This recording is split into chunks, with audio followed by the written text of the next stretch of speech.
Welcome to mummy life style. உங்கள் அமுதாமா பேசுகிறேன். நீங்கள் நல்லா இருக்கீங்களா? நான் நல்லா இருக்கேன்.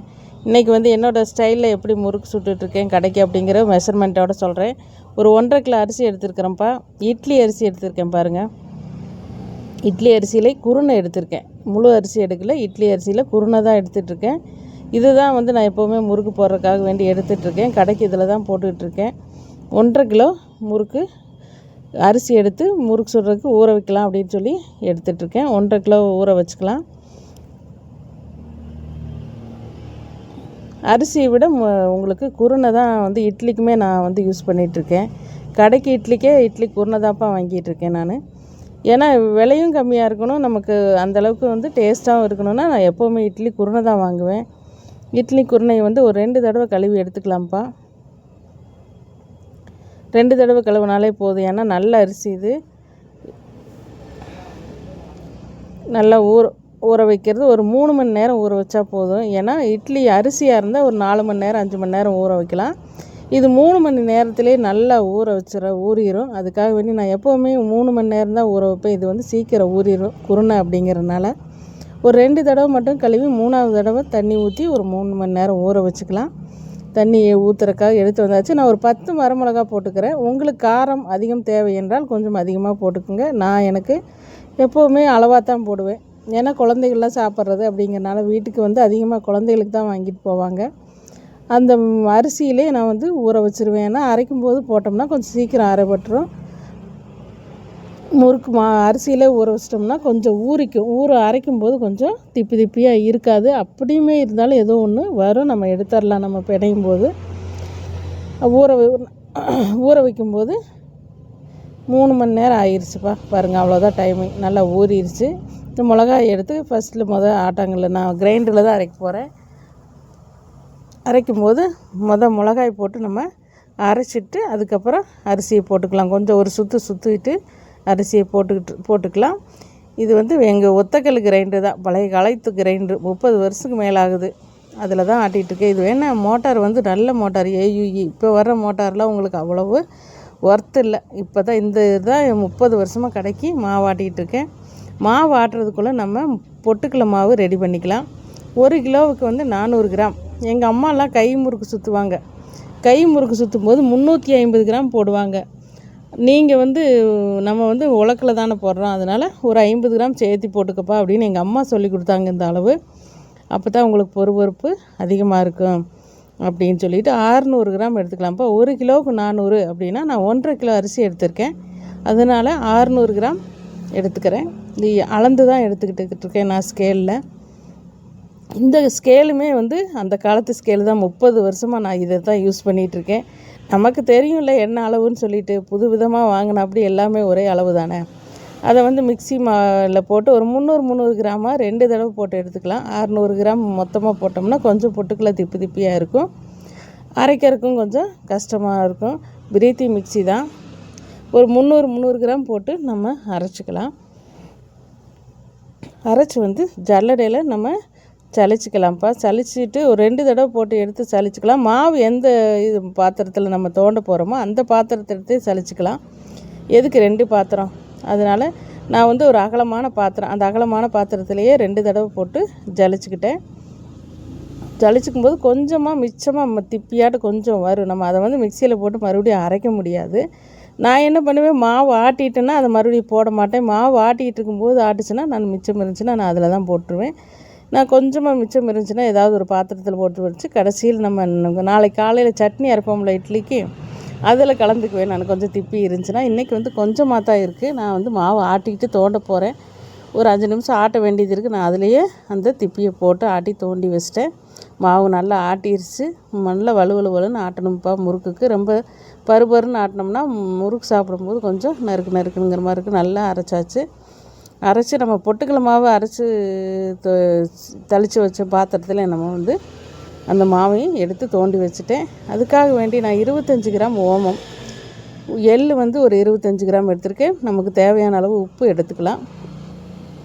ஓமம், சீரகம் தேவைப்படுறவங்க போட்டுக்கலாம், இல்லைன்னா இல்லை, ஆப்ஷன் தான். ஏன்னா நான் சீரகம் போடுறதில்ல. ஒவ்வொருத்தரும் வீட்டுக்கு ஆர்டர் சொல்லும்போது எங்களுக்கு சீரகம் போட்டு கொடுங்க அப்படின்னு சொல்லும்போது நான் சீரகம் அதிகமாக போட்டு கொடுங்க, ஓமம் அதிகமாக போட்டு கொடுங்க, எள் அதிகமாக போட்டு கொடுங்கன்னு அவங்க என்ன தேவையோ எப்படி சொல்கிறாங்களோ அந்த அளவுக்கு நான் போட்டு கொடுத்துருவேன். இது என்னோடய நார்மலாக எப்படி கடைக்கு போகிறோன்னா இன்றைக்கி அந்த மாதிரி தான் போட்டிருக்கிறேன். உங்களுக்கு எப்படி ஆப்ஷன், எங்களுக்கு ஓமம் வாசம் அதிகமாக வேணும் அப்படின்னா ஓமம் போட்டுக்கோங்க. இதுக்காக வேண்டி ஒரு 100 மில்லி ஆயில் எடுத்து, கோல்டு வின்னர் ஆயில் தான் எடுத்து சூடு பண்ணி ஒரு ஸ்பூன் வந்து அதோட நான் வந்து நெய் சேர்த்துக்கோம்ப்பா. ஆயிலோடு வந்து நெய் சேர்த்து நம்ம அந்த மாவில் காய வச்சு ஊற்றிக்கலாம்.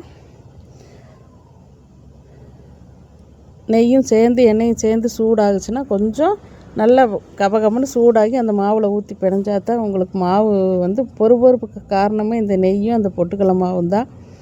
அதனால் கொஞ்சம் நல்லா சூடாகட்டும். சூடாகின முன்னாடி அந்த மாவில் வந்து நம்ம ஊற்ற போகிறோம். மாவில் ஊற்றின உடனே நம்ம வந்து என்ன பண்ணணும், மரக்கரண்டி வச்சு கலந்துக்கணும். எண்ணெய் வந்து சூடாக இருக்கும். அதனால் வந்து கொஞ்சம் நேரம் ஒரு 5 நிமிஷம் வந்து நம்ம கையை விடாமல், கையை பட்டு ஒவ்வொரு நேரம் பார்த்தா சூடாக இருக்கும்போது நம்ம தெரியாமல் கையை வச்சுருவோம். அந்த மாதிரிலாம் பண்ணாமல் ஒரு மரக்கரண்டி வச்சு ஒரு 5 நிமிஷம் நம்ம அதை பெரட்டி விட்டுக்கலாம். பெரட்டி விட்டுட்டு கொஞ்சம் ஆறுனதுக்கப்புறம் நம்ம கையால் பிணைஞ்சிக்கலாம்ப்பா. வந்து மரக்கரண்டியில் கொஞ்சம் ஒரு 2-3 சுற்றுங்க. மாவுக்குள்ளே நம்ம எண்ணெய் நல்லா போகும்போது உங்களுக்கு சூடு ஆறிடும். மறுபடியும் நம்ம கையை விட்டு நல்லா பிணைச்சிக்கலாம். பிணையும் போது கொஞ்சம் தண்ணி பத்தலை அப்படின்னா மறுபடியும் தண்ணி ஊற்றிக்கலாம். இப்போ உங்களுக்கு கரெக்டாக இருக்குது, எனக்கு எண்ணெய்க்கு மாவுக்கு பொட்டுக்கடலை மாவுக்கெல்லாம் கரெக்டாக இருக்குது அப்படின்னா விட்டுருங்க. ஏன்னா ரொம்ப டைட்டாக இருந்துச்சுன்னா நம்ம இந்த மாவு பிழிகிற இதில் வந்து பிழிய முடியாது. ரொம்ப டைட்டாக இருக்கும். இப்படி போட்டுனா கை வலி எடுத்துடும். ரொம்ப நேரம் பிழிய முடியாது. அதுக்காக வேண்டி மாவு கையில் பிணைஞ்சு பார்த்திங்கன்னா உங்களுக்கு தெரியும். எனக்கு வந்து கொஞ்சம் டைட்டாக இருக்கிற மாதிரி தோணுச்சு. மாவு எல்லாம் பொட்டுக்கடலை மாவு பாருங்கள். அந்த மிளகாய் வந்து எப்படியோ ஒரு பக்கத்தில் அந்த கிரைண்டர் சந்தில் சிக்கி அது எப்படியோ இருக்குது. அதை எடுத்துடுவேன் நான். பார்த்து பிணையும் போதே உங்களுக்கு மிளகாய் ஏதாவது தட்டுப்படுச்சுன்னா எடுத்துருங்க. ஏன்னா முறுக்கு பிழிகிறதுல வந்து நமக்கு சிக்கிரும்.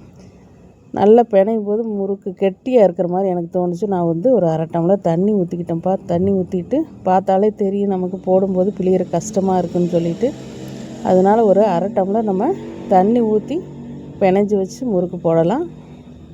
நமக்கு பிணையும் போதே தெரியும் அது டஃப்பாக இருக்கா இல்லை ஈஸியாக நம்ம அந்த பிழியறதில் போட்டு எடுக்கும்போது நமக்கு கரெக்டாக வருமா என்னென்னு. ரொம்ப டைட்டாக இருந்தாலும் பிழிய முடியாது. அதுக்காக நான் ஒரு 1/2 டம்ளர் தண்ணி ஊற்றி பிணைஞ்சிக்கிட்டேன். நல்லா சுற்றி வர அந்த பொட்டுக்கடலை மாவு எதுவுமே பவுடராக இல்லாமல் எல்லாம் சேர்ந்து நம்ம பிணைஞ்சிக்கலாம். அவ்வளோதான்ப்பா, மாவு பிணைஞ்சாச்சு. அடுத்து எண்ணெயை காய வைக்கலாம். இப்படி இருந்தால் தான் நமக்கு வந்து பிழியறதுக்கு கரெக்டான ஒரு கன்சிஸ்டன்சியாக இருக்கும். நம்ம எண்ணெய் காய வச்சு எண்ணெய் பற்ற வச்சு பார்க்கலாம். முறுக்கு போட ஆரம்பிக்கலாம். ரெடி ஆயிடுச்சு எல்லாமே. பாத்திரம் எடுத்து போடுற பாத்திரம், தண்ணி, கை கழுவுறதுக்கு, முறுக்கு பிழியறதுக்கு எல்லாம் ரெடியாக எடுத்து வச்சாச்சு. பிழிய ஆரம்பிக்கலாம். லைட்டாக எண்ணெய் தடவிக்கங்க அந்த உலக்கில். அப்போ தான் உங்களுக்கு அமுத்தும் போது கொஞ்சம் சீக்கிரமாக மாவு வெளியே வரும். லைட்டாக எண்ணெய் தடவிட்டேன், அதனால் உங்களுக்கு சொல்கிறேன். நம்ம முறுக்கு பிழிய ஆரம்பிக்கலாம். இது வந்து என்னோடய ரேட்டு வந்து இங்கே கிலோ கணக்கில் 300 ரூபாய்ன்னு கொடுக்குறேன்ப்பா. எண்ணெயெல்லாம் வந்து தரமான எண்ணெயாக யூஸ் பண்ணிகிட்ருக்கேன். உங்களுக்கு தேவைப்பட்டால் அம்மாவுக்கு கமெண்ட் பண்ணுங்கள். சூப்பராக இருக்கும். வாயில் போட்டோன்னே கரையிற மாதிரி இருக்கும். 250 ரூபாய்க்கு கொடுத்துட்ருந்தேன் முதல்லலாம். இப்போ எல்லாம் எண்ணெய் விதைகள் அதிகமாகிருச்சு. கோல்டு வின்னரில் தவிர எதுவும் போட மாட்டேன். பாமாயிலாம் யூஸ் பண்ண மாட்டேன். எப்போவுமே கடைக்கு தான் பண்ணுறோம் அப்படிங்கிறக்காக வந்து தரமில்லாத எண்ணெயெல்லாம் ஊற்ற மாட்டேன். கடலை எண்ணெயில் கேட்குறவங்களுக்கு கடலை எண்ணெய் செக்கு எண்ணெய் வாங்கி நான் போட்டு கொடுத்துருவேன். தீபாவளி ஆர்டரில் அப்படி தான் போட்டு கொடுத்தேன். முறுக்கு பாருங்க. நம்ம இதில் ஒரு விஷயம் என்னென்னா, மிளகா போடுறதுனால நம்ம எவ்வளோ மணி நேரம் இது முறுக்கு போடுறதுக்கு ஃபஸ்ட்டு எப்படி என்ன கலராக எடுக்கிறோமோ அதே கலராக தான் மிளகா வரும். மிளகாத்தூள் போட்டிங்கன்னா சிவப்பாயிரும். நம்ம ஃபஸ்ட்டு கொஞ்சம் நேரம் மாவு புளிக்க வந்து அந்த பொன்னிறமெல்லாம் மாறி சிவப்பாயிரும். அதோட பெஸ்ட்டு இந்த மிளகா போடுறது தான். பாருங்களேன், சூப்பராக வந்துருச்சு முறுக்கு. அழகாக இருக்குது, பார்க்குறக்கே சாப்பிடணும் போல் இருக்குது. அம்மாவோட முறுக்கு பிடிச்சிருந்துச்சின்னா கமெண்ட் பாக்ஸில் கமெண்ட் பண்ணுங்கள். 1 kg 300 rupees தான் ஒன்லி. முறுக்கு பார்க்குறக்கு ஃபஸ்ட்டு என்ன கலரில் இருக்குமோ அந்த 2 மணி நேரம் 2 மணி நேரம் ஆகும். கடைசி வரல அதே கலரில் தான் இருக்கும். அம்மாவோட வீடியோ பிடிச்சிருந்தா லைக் பண்ணுங்கள், ப்ளீஸ் சப்போர்ட் பண்ணுங்கள். இந்த ரேஷியோவில் நீங்களும் முறுக்கு போட்டு பார்த்தீங்கன்னா குழந்தைங்களாம் விரும்பி நல்லா சாப்பிடுவாங்க.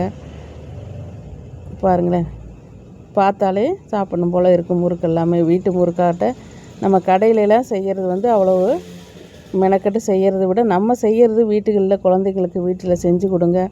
முறுக்கெல்லாம் தீபாவளி பச்சனமெல்லாம் நம்ம வீட்டில் செய்கிற மாதிரி தான் எப்போவுமே. வணக்கம்.